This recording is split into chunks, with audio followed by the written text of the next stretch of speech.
எத்தனையோ நமது முன்னோர்கள் இசக்கியம்மன் இந்த மாதிரி பல தெய்வங்கள் இருக்கு. ஆனால் அது ஒரே நேரத்தில் 50,000க்கும் மேற்பட்ட குலதெய்வங்கள் நம்முடைய இன உரிமைக்காக, இன விடுதலைக்காக இன்னும் இந்த அந்த ஈக மரபை போற்றுகிற ஒரு நாள் அந்த கார்த்திகை 12. அதுக்கான பொதுக்கூட்டம் அது கடலூரில் தான் திட்டமிட்டோம். அது மழை காலமாக இருக்கிறதுனால ஒரு வேளை பெரும் வெள்ளம் தேங்கிட்டுனா கஷ்டம்ட்டு இங்கே மாற்றணும். அதனால் அவசரமாக அந்த பணியை இப்போ செய்து கொண்டிருக்கோம். 27ஆம் தேதி இங்கே மாலை கூட்டம், அதுக்கு தான் இந்த திடலை சரி பண்ணிட்டு. நேற்று ரஜினி சந்தித்திருக்கீங்க, அவருடைய ரசிகர்கள் நம்ம விஜய்க்கு எதிராக இருக்கிறது சார். கேள்வி கேட்குறதே உங்களுக்கு ஒரு அசிங்கமாக தெரியல. நீங்கள் அப்படிலாம் பேசக்கூடாது. நாங்கள் அன்பான மரியாதையான சந்திப்பு, அவ்வளோதான். அதை போய் அவருக்கு எதிராக இவருக்கு எதிராக ஏன் அவ்வளோ சிறுமைப்படுத்தி ஒன்று சிந்திக்கிறீங்க? அப்படிலாம் யோசிக்காதீங்க சார். இப்போ தஞ்சாவூரில் இந்த டீச்சர் படுகொலை அதே போல் வந்து இந்த வழக்கறிஞர் வெட்டினது, அதை எப்படி பார்க்குறீங்க? இந்த மாதிரி நிகழ்வுகள் நான் பலமுறை சொல்லியிருக்கேன். ஒரு சமூகத்தினுடைய சிந்தனை என்பது வந்து சமூகத்தின் விளைச்சல் தான். இப்போ அந்த குற்றச்செயலை செய்தவர்கள் மட்டும் குற்றவாளிகள் இல்லை. இப்போ உதாரணமாக உங்களுக்கு ஒன்று சொல்கிறேன். ஒசூர் நீதிமன்றம், அந்த கிருஷ்ணகிரி அந்த நீதிமன்ற வாசலில் ஒரு வழக்கறிஞரை வெட்டுறாங்க. வெட்டியவர் மட்டும் குற்றவாளியா? சுற்றி அத்தனை பேர் நின்று வேடிக்கை பார்த்த எல்லாரும் குற்றவாளியா? அவங்களும் குற்றவாளி தானே. ஒரு 5 பேர் 10 பேர் சேர்ந்து மொத்தமாக போயிருந்தால் கூட அவர் ஓடி இருப்பார். ஒரு கல் எடுத்து தெரிஞ்சால் கூட அவர் அந்த இடத்த விட்டு அப்புறப்படுத்திருக்கலாம். அப்போ எதுவுமே செய்யாமல் வேடிக்கை பார்த்த ஒவ்வொருவரும் குற்றவாளி தானே. அப்படி தான் பார்க்கணும். அவர் மட்டும் கொலை முயற்சி செஞ்சவர் கொலையாளின்னு பார்க்கக்கூடாது. அந்த மாதிரி இருக்குது சமூகம். இப்போ இந்த குற்றச்செயலில் ஈடுபட்டவர்கள்லாம் நீங்கள் சோதிச்சு பார்த்தீங்கன்னா நிறைந்த போதையில் இருந்திருப்பாங்க. இப்போ அந்த விரும்பிய பெண்ணை திருமணம் பண்ணி தரலைன்னு போய் ஆசிரியை கொலை பண்ணியிருக்காரு. ஒரு சராசரி மனநிலையில் இருந்திருப்பார் நீங்கள் நினைக்கிறீங்களா? அப்போ இந்த மாதிரி சமூகமே குற்றச்சமூகமாக மாறிக்கொண்டிருக்குதுங்கிறத பார்த்து நம்ம வெக்கப்படணும். அதை சரி பண்ண ஒவ்வொருத்தரும் யோசிக்கணும். அதை விட்டுட்டு அவரை மட்டுமே ஒரு குற்றவாளின்னா, குற்றங்கள் நிகழ்வதற்கான காரணங்களை கண்டுபிடிச்சு அதை களைய முயற்சி பண்ணாமல் இருந்தால் அந்த நிறைய குற்றவாளிகள் பிரசவமாகிட்டு தான் இருப்பாங்க. அப்படி தான் பார்க்குறோம்.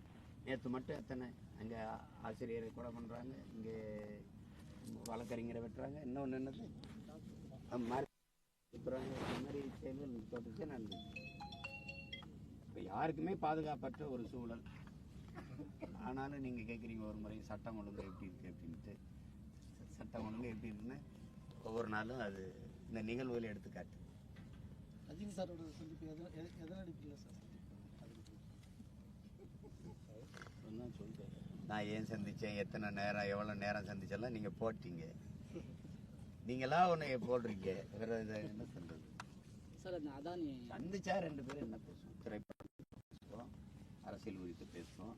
அது பேசியிருப்போம்ல, அதுதான் செய்தி. அப்புறம் அதை எல்லாம் என்ன பேசணும்னு எல்லாத்தையும் சொன்னால் நீங்கள் நாங்கள் உங்கள் 2 பேரும் நாங்கள் 2 பேரும் உங்களுக்கு முன்னாடியே பேசிட்டு இருந்துருக்கலாமே.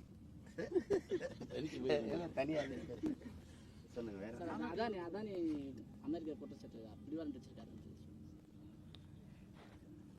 அதானியோட கூட்டு வச்சிருக்க இவங்களுக்கு ஒரு அழைப்பானை அனுப்புனா நல்லா இருக்கும். இவங்க தானே பேசுகிறாங்க. இவங்க எந்த அதானி எதிர்கட்சியாக இருக்கும்போது அதானியை பேசுனதை நீங்கள் பார்த்தீங்க. அதானியோட இவங்க எல்லாருக்கும் தொடர்பு இருக்குது. அவரோட சேர்ந்து எத்தனை இப்போ இந்த சூரிய ஒளிகள் மின்பூங்கா அமைக்கிறதெல்லாம் அவர் இதில் இவங்க 2 பேரும் சேர்ந்து தான் பண்ணுறாங்க. இல்லைன்னு மறுக்க முடியுமா? எப்படிப்பட்ட ஆட்சி? 22, 23 இந்த ஓராண்டில் மட்டும் இந்த நியாய விலை கடையில், அதாவது ரேஷன் கடையில் அரிசி மட்டும் 1900 கோடிக்கு வந்து என்ன சொல்றது, மூட்டையை ஏற்றி இறக்குறதுனால செஞ்சிருக்குன்றாங்க. ஓராண்டில் சிந்தனை தான் எடுத்து வித்து எல்லாரும் 1900 கோடி பெருமானம் உள்ள ஒரு அரிசி வந்து கீழே சிந்த விடுது அப்படின்னா ஏழை எளிய மக்களுக்கு எப்படி விநியோகம் பண்ணுது, அவங்களுடைய நலனை எப்படி சிந்திக்குது அரசு, எப்படி செயல்படுதுன்னு பாருங்க. உண்மையிலே சிந்திச்சா மனச்சான்று இருக்கிற யாராவது இதை நம்புறீங்களா? என்ன சொல்லுங்க? சாக்கு அரிசி சுமந்து வந்த சாக்கு அவ்வளோ ஓட்டையாவா இருக்கு? இல்லை ஆட்சி ஓட்டையா இருக்கு? அரிசி ஓட்டையா இருக்கு, ஆட்டை அள்ளி வித்து தின்னாச்சு. அது எதுக்கு ரேஷன் கடை வரைக்கும் கொண்டு போய் விற்கிறீங்க? இங்கேயே வித்துட்டு போயிட வேண்டியதானே. எப்படிப்பட்ட முறைன்னு பாருங்க. எதிர்க்கட்சியா இருக்கும்போது அதானியை குறை சொன்னாங்க. சரி, அதானி தமிழ்நாட்டுக்கு வந்தார்ல, உங்களெல்லாம் கேட்குறேன், யாரை சந்திச்சாருன்னு சொல்லு. இந்தியாவின் மிக உயர்ந்த தொழிலதிபர், ஒரு பணக்காரர், உலக பணக்காரர் வரிசையில் இருக்கிற ஒருவர் தமிழ்நாட்டுக்கு வந்தார். யாரை சந்திச்சார்? ஏன் நீங்கள் எல்லாம் அதுக்கு அந்த செய்தியை போடவே இல்லை? யாரை சந்திச்சார், என்ன பேசுனாங்க? எதுவுமே இல்லையே. ஒரு மர்ம குகை மாதிரி வந்துட்டு போயிட்டு இருக்காரு.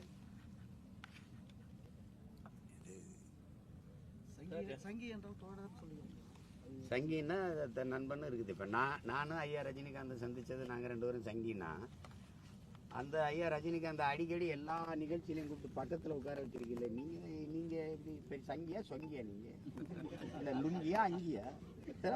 இதெல்லாம் ஒரு கேள்வி யார்கிட்ட கேட்கறதுன்னு இருக்குல்ல. என்கிட்ட கேட்டால் அப்படி கேள்வி கேட்பேன்ல.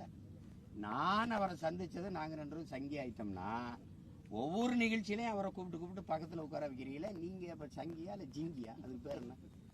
இதெல்லாம் என்ன இது ஏதோ ஒரு கேள்வி கேட்டு மடக்குறீங்களா அதெல்லாம்?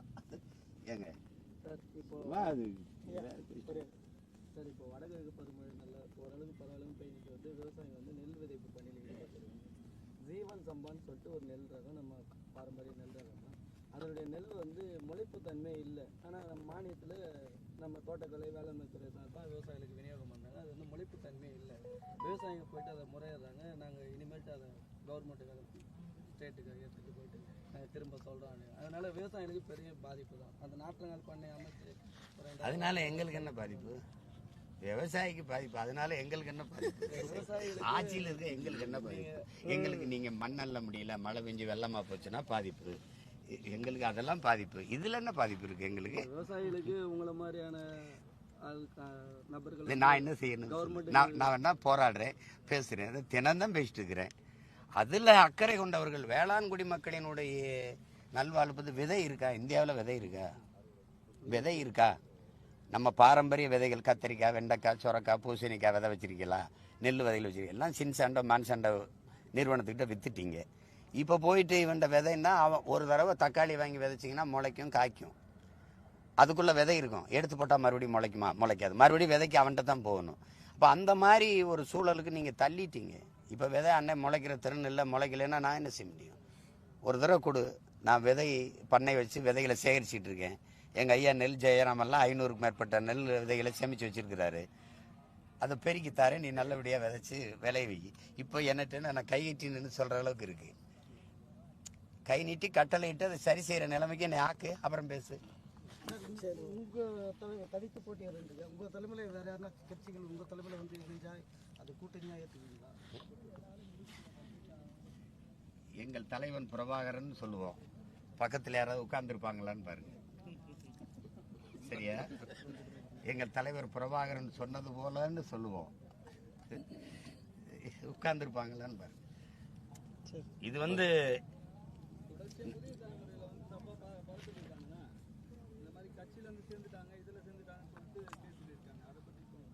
நாங்கள் தான் அனுப்பி வைக்கிறோம். நாங்கள் தான் எல்லாரையும் மரியாதையாக போய் அனுப்பிச்சு எல்லாரையும் போய் அனுப்பி வைக்கிறோம். அவங்க வெவ்வேறு இயக்கங்களில் போய் சேர்ந்து எங்களுக்காக உழவு பார்க்கறதுக்கு அனுப்பி வைக்கிறோம். எங்களுடைய ஸ்லீப்பர்ஸ் எல்லாம் அனுப்பி வைக்கிறோம்.